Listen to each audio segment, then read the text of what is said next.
শুরু করিতেছি মহান সৃষ্টিকর্তার নামে, যিনি পরম করুণাময় এবং অত্যন্ত দয়ালু। আমি আপনাদের সাথে দেরিতে জয়েন করলেও গাড়িতে বসে লাইভের কারণে কিন্তু আপনাদের সাথেই ছিলাম অনেকক্ষণ ধরে।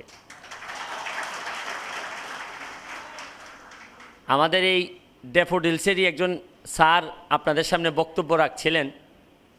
উনি এই এ থেকে এফ পর্যন্ত বলছিলেন। এ দিয়ে বলছিলেন যে উদ্যোক্তা যারা, তাদের অ্যাটিটিউড থাকতে হয়। তা আমার কেন জানি আমি স্যারের সাথে অনেক বিষয়ে একমত, কিন্তু স্যার তো নাই মনে হয়। আমি স্যারকে বলতে চাচ্ছিলাম যে স্যার, উদ্যোক্তাদের অ্যাটিটিউড তো থাকতে হয়, কিন্তু আমার সামনে যারা আছে তারা অ্যাটিটিউড আছে বলেই এরা আজকে উদ্যোক্তা।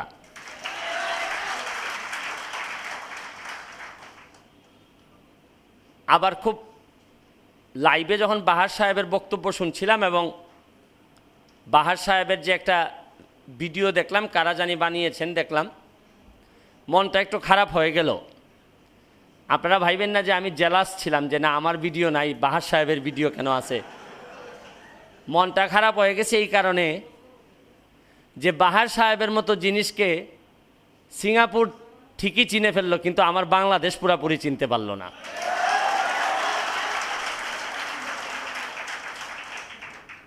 এইসব কারণে আগাইতে পারি না, জানেন।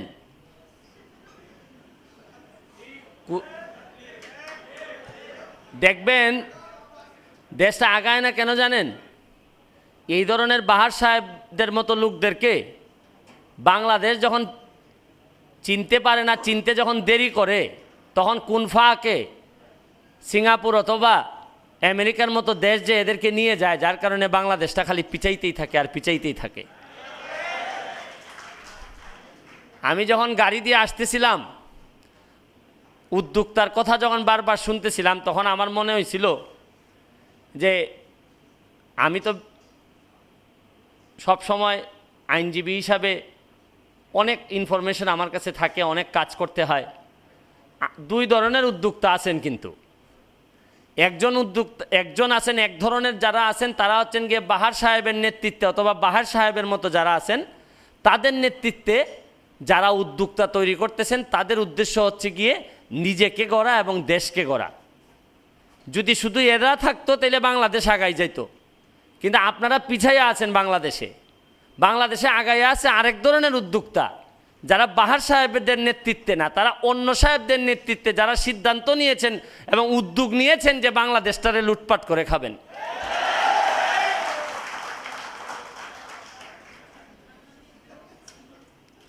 আপনাদের বেশি লম্বা যাব না, আমার কলিগ নীলু বাসায় চলে যাবে। আমি উদ্যোক্তা কাকে বলে জানেন? আমার নিজেরও কিন্তু একটা ব্রয়লার ব্যবসা, মুরগির ব্যবসা ছিল। আমি ব্রয়লার ফার্মের মালিক ছিলাম। তো আমি জানতাম যে উদ্যোক্তা হওয়া কত কঠিন।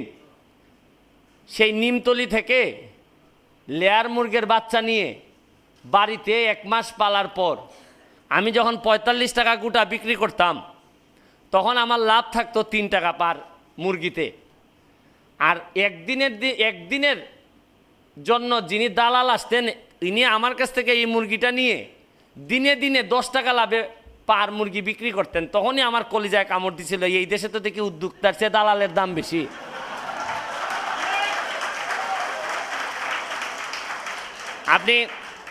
আপনারা জানেন না যে কত কঠিন রাস্তায় আপনারা পাড়ি দিছেন। আপনারা তো বাহার সাহেব তো যে সুন্দর করে কথা বলছেন, ব্যারিস্টার সাহেব যে সুন্দর করে কথা বলছেন, নীলু যে সুন্দরভাবে কথা বলছে, তাতে মনে হচ্ছে উদ্যোক্তা বাংলাদেশে অনেক সহজ। কিন্তু যদি কোনো কঠিন কাজ থেকে থাকে, এইটা হচ্ছে গিয়ে বাংলাদেশে কোনো কিছুর উদ্যোগ গ্রহণ করা। এর চেয়ে বরং সবচেয়ে সহজ হচ্ছে গিয়ে দালালি করে টাকা ইনকাম করা। আপনারা কারা জানেন? একটা কথা বলে যে স্রোতের প্রতিকূলে হেঁটে দেখো কয়জন থাকে পাশে, স্রোতের অনুকূলে তো কচুরি পানাও ভাসে। আপনারা স্রোতের প্রতিকূলে হাঁটার রওনা দিয়েছেন, সিদ্ধান্ত নিয়েছেন।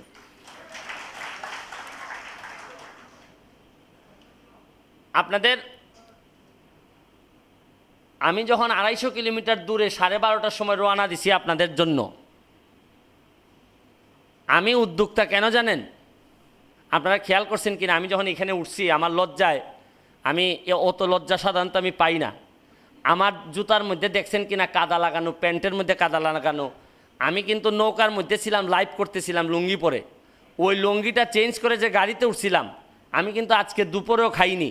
আমার কাছে মনে হয়েছে যে এতগুলা মানুষ ওয়েট করতেছে আমার জন্য, আমার দুইটা কথায় যদি এদের জীবনের কোনো কিছু ভালো হয়, আমার একবেলা না খাওয়াতে কোনো কিছু অসুবিধা হবে না।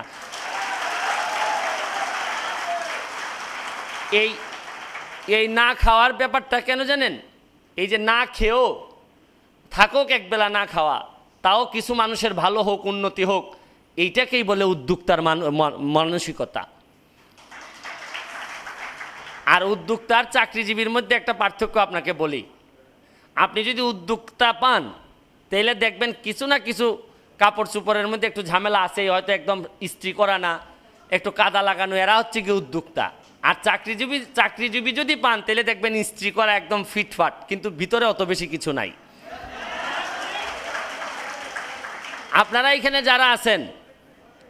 আপনারা যারা এখানে আছেন বিশ্বাস করেন, এদেরকে যদি দায়িত্ব দেওয়া হতো বাংলাদেশের, তাহলে আমি জানি না বাংলাদেশ আমেরিকার মতো হইতো কিনা, তবে মালয়েশিয়া থেকে অন্তত পিছায় থাকতো না।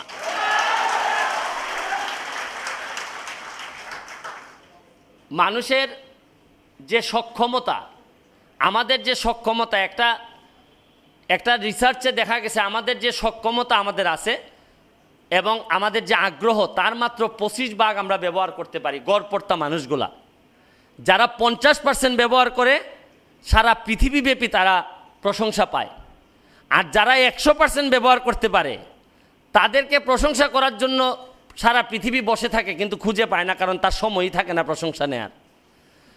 তা আপনাদের এই 25% থেকে আগায় নিতে হবে। দেখবেন দুনিয়া অনেক, নিজেকে স্বপ্নের পথে নিয়ে যান, দেখবেন কালজয়ী মানুষের সাথে দেখা হবে। আর সফলতার কথা বলেন না, অনেকেই অনেক গল্পের কথা বলেন। আমি বলি যে গল্প সফলতার একটাই, এটা হচ্ছে গিয়ে লেগে থাকা, কামড়ে থাকা, পড়ে থাকা। দেখবেন আপনি কখনোই অসফল হবেন না। এই তিনটা যদি থাকেন, কখনোই আপনি অসফল হবেন না। আর আপনারা যারা উদ্যোক্তা অনেক পরিশ্রম করেন, আর পরিশ্রম যারা করে তাদেরকে মনে রাখেন, পরিশ্রম যারা করে আর পরিশ্রমী যারা, তাদেরকে পরিশ্রম কোনো দিন পারিশ্রমিক না দিয়ে বিদায় দেয় না। আপনাদেরকেও বিদায় না দিয়ে বিদায় দিবে না বললাম। আর আরেকটা জিনিস হচ্ছে গিয়ে উদ্যোক্তা হবেনই না কেন, আপনাদেরকে দেখে আমার মনে হয়েছে যে এত মানে একমাত্র মানুষই আছে যাদেরকে একমাত্র রাব্বুল আলামিন 2 পায়ের উপর দাঁড়াইয়া থাকার ক্ষমতা দিয়েছেন, আর কাউকে দেন নাই, এই মাখলুকাতের মধ্যে কাউকে দেন নাই। তারপরও এই মানুষ হয়ে আপনি উদ্যোক্তা হবেন না, এটা হয়। আমি মনে করি প্রকৃত মানুষের সামনে দাঁড়াই আজকে আমি বক্তব্য দিচ্ছি, যারা 2 পায়ের উপর দাঁড়াইয়া আছে আমার সামনে। আমি আপনারা জানেন লাইভ করি,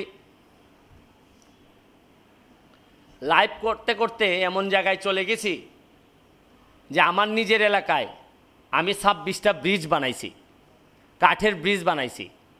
আপনাদের না, আমি হাততালির জন্য দিচ্ছি না, আমি একটা জিনিস আপনাদেরকে বলি। আমার নিজের উপজেলায় শুধু ইট রাস্তা ঠিক করার জন্য, গর্ত ভরাট করার জন্য আমি 42 লাখ টাকার ইট কিনছি। আমি আজকে যাদের জন্য গেছিলাম মৌলভীবাজারে, কলিজা কারে বলে দেখেন, এরা লন্ডনে বসবাস করে ছেলেরা, 5 জন ছেলে এক জায়গায় হয়ে আজকে তাদের জন্মস্থান বাংলাদেশ না, তাদের বাবার জন্মস্থান হচ্ছে গিয়ে, বাবার জন্ম হয়েছে মৌলভীবাজারে। বাবার ঋণ পরিশোধ করার জন্য এরা আজকে এসে প্রায় 100টা নৌকা এক ইউনিয়নের মানুষকে দিয়ে গেছে তাদের সহযোগিতা করার জন্য। এইটারে বলে কলিজা। আমি বক্তব্য শেষ করব, শুধু এটুকু বলি, বাংলাদেশের সবচেয়ে বড় সমস্যা হচ্ছে গিয়ে আমাদের মতো শিক্ষিত মানুষের মাঝেই অমানুষের সংখ্যা বেশি। আর আপনাদের কাছে আমার করজোড়ে অনুরোধ থাকবে, হয়তো 10 বছর পরে এখান থেকে আপনারা কেউ FBCCI, কেউ বড় বড় ব্যবসায়িক সংগঠনের বিভিন্ন পদে যাবেন, জীবনে হয়তো অনেক ভালো করবেন, অনেক বড় বড় জায়গায় যাবেন। কিন্তু মনে রাখেন উদ্যোক্তা যারা আপনারা আজকে শুরু করলেন, তারা যত দিন যাবে আপনাদের তত বেশি প্রয়োজন পড়বে আপনাদের নিজেদের সততা এবং দেশপ্রেমের। কারণ আমি নাম বলতে চাই না, বাংলাদেশকে যারা এখন অনেক বেশি ক্ষতিগ্রস্ত করতেছেন, যারা লুটপাট করতেছেন, তারাও এক সময় ছোটোখাটো উদ্যোক্তাই ছিলেন, কিন্তু আগে ছিল নিজেদের এবং দেশের কথা বলে উদ্যোগ গ্রহণ করেছিলেন। এখন আল্লাহ মাবুদ জানে কেন জানি দেশটারে খাওয়ার সিদ্ধান্ত নিয়েছেন এবং এই উদ্যোগটাই গ্রহণ করেছেন। আমি আপনাদের কাছে অন্তত হাত জোর করে চাই, অন্তত এই উদ্যোক্তা ভালো হন, সফল হন, বড় হন, ছোট হন, আর যাই হন, অন্তত অমানুষ হয়েন না। অমানুষ হইলে বাংলাদেশটারে বাঁচানো অনেক কঠিন হয়ে যাবে। আর আমি মনে করি স্রোতের প্রতিকূলে যেভাবে হাঁটা শুরু করেছেন বাহার সাহেব, আমার তো চিন্তাই আসে না যে কোন জায়গায় উনি হাত দিয়েছেন।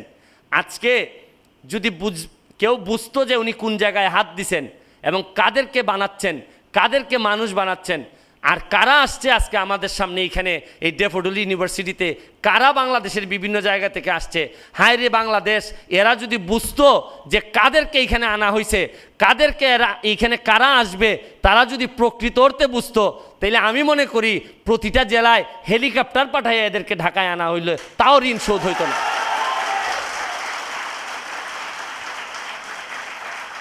আপনারাই দেশটারে গড়বেন। আপনাদের প্রশংসা করার মতো স্ট্যামিনা আমার নাই। আপনাদের প্রশংসা যাই করি না কেন কম হয়, কারণ সারা দিনই আমি এই লুটপাটকারী এবং অমানুষদের মুখোমুখি হয়ে মানুষের প্রতি যখন আস্থা হারাই ফেলি, তখন নিজের জন্মস্থানে বাড়িতে চলে যাই। আমি আপনাদের প্রশংসা যতই করি ততই কম হয়। এই রকম স্রোতের প্রতিকূলে আপনারা যেভাবে দেশ গড়ার সিদ্ধান্ত নিয়েছেন, যেভাবে এই রকম ভঙ্গুর অর্থনীতি, যেখানে লুটপাট বেশি, যেখানে ঘুষ দিতে হয় বিভিন্ন জায়গায়, প্রতিটা ক্ষেত্রে যেখানে আপনাদেরকে বাধাগ্রস্ত করা হয়, একদিনের ব্যবধানে যখন আপনার দাম কমে যায়, এমনভাবে দাম কমে যায় যে উদ্যোক্তার 12টা বেজে যায়, এই রকম অবস্থায় যেভাবে আপনারা টিকে আছেন, দেশের এবং নিজের স্বপ্নে বিভোর হয়ে আছেন, তাদের প্রতি আমার কৃতজ্ঞতা এবং ভালোবাসা এবং অভিনন্দন ছাড়া, এবং আমি মনে করি আপনারাই প্রকৃত বাংলাদেশের সেই সকল সৈনিক যারা বাংলাদেশটারে সোনার বাংলা বানাইতে চান। পরিশেষে আমাকে এইরকমভাবে সম্মানিত করার জন্য আমি বাহার ভাইকে বলবো যে 1000 বছর বাঁচার দরকার নাই বাহার ভাই। বাংলাদেশে 1000 বছর বাঁচলে আপনি ভালো থাকতে পারবেন না। আমি জানি না কম সময় বেঁচে থাকেন, কিন্তু ইজ্জতের সাথে বেঁচে থাকেন, ইজ্জতের সাথে বেঁচে থাকেন, এবং যতদিনই বাঁচবেন মানুষের মনে জায়গা নিয়ে বাঁচবেন। আরেক বিভিন্ন পদে যদি আসেন তাহলে হয়তো 5 বছরের জন্য আসবেন, কিন্তু যেভাবে মানুষের মনে জায়গা নিছেন আপনার আর পদের লাগবে না। জীবনে যতদিন বেঁচে থাকবেন আর এরা যতদিন বেঁচে থাকবে, এরার উত্তরাধিকাররা যারা আসবে তারা বাহার সাহেবের নাম মনে রাখবে। এই বলে আজকের মতো বিদায় নিচ্ছি। ভালো থাকবেন। ধন্যবাদ সবাই।